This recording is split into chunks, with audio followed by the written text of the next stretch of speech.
Okay, so we're gonna get apple cider vinegar, honey.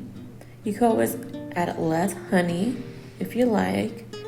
Then we're gonna add your favorite olive oil and Dijon mustard. And we're gonna add black pepper and salt to your taste. And whisk, whisk, whisk until everything is fully combined.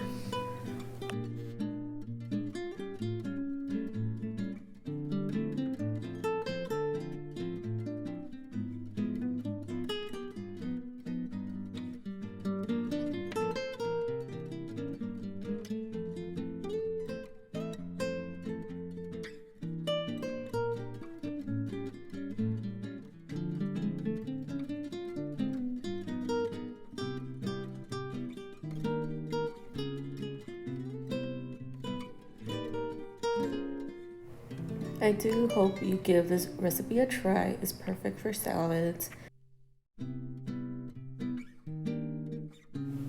Keep it refrigerated up to 1 week.